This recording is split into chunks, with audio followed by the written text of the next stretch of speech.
Hi అండి. శుభ సాయంత్రం అందరికీ. అందరూ బాగుండాలి, అందులో మనం ఉండాలి. ప్లీజ్ సబ్స్క్రైబ్ ఛానల్ మీ ఇంటి ఆడపిల్ల. మరి భగవంతుడికి మనం పెట్టే అన్ని నైవేద్యాల్లోకెల్లా అతి ముఖ్యమైన నైవేద్యం ఒకటి ఉందండి. ఏంటంటే అది కొబ్బరికాయ. కొబ్బరికాయకి ఎలాంటి మలినాలు ఉండవంట. అందులో ఎలా నీరు వచ్చి చేరుతుందో కూడా భగవంతుడికి తప్ప మనకు తెలియదు. మరి అలాంటి కొబ్బరికాయను మనం భగవంతుడికి సమర్పిస్తాం. అలా సమర్పించాక మళ్ళీ ఆ కొబ్బరిని ఇంటికి తెచ్చుకుంటాం కదా. మరి ఆ కొబ్బరితో కొబ్బరి పచ్చడి చేసుకోవచ్చు.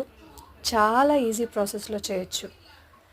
ముందుగా కొబ్బరిని చక్కగా చిన్న ముక్కలుగా కట్ చేసుకొని కొంచెం చింతపండు, నిమ్మకాయ అంత చింతపండు నానబెట్టుకోవాలి. పచ్చిమిరపకాయలు, కొన్ని ఎండుమిరపకాయలు రెండు కలిపి వేస్తే చాలా బాగుంటుంది. అవి దోరగా వేయించుకోవాలి. కాస్త మినప్పప్పు, శనగపప్పు, జీలకర్ర, మెంతులు, కొన్ని ధనియాలు వేసి దోరగా వేయించుకోవాలి. అలా వేయించుకున్న తర్వాత కరివేపాకు, ఎండుమిరపకాయలు, అలాగే పచ్చిమిరపకాయలు కూడా చక్కగా నూనెలో దోరగా వేయించుకోవాలి.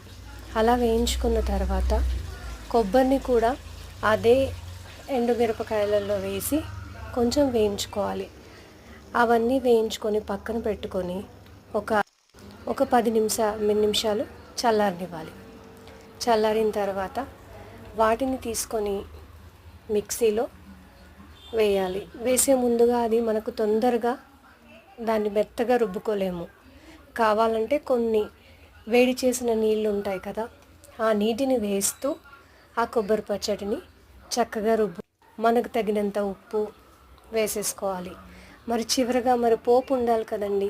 ఆ పోపులో కూడా ఎండుమిరపకాయలు, శనగపప్పు, మినప్పప్పు, కొంచెం ఇంగువ వేసి చక్కగా పోపు చేసుకుంటే గుమగుమలాడే కొబ్బరి పచ్చడి రెడీ అవుతుంది. ప్రయత్నించండి, చాలా బాగుంటుంది. మీరు ట్రై చేయండి.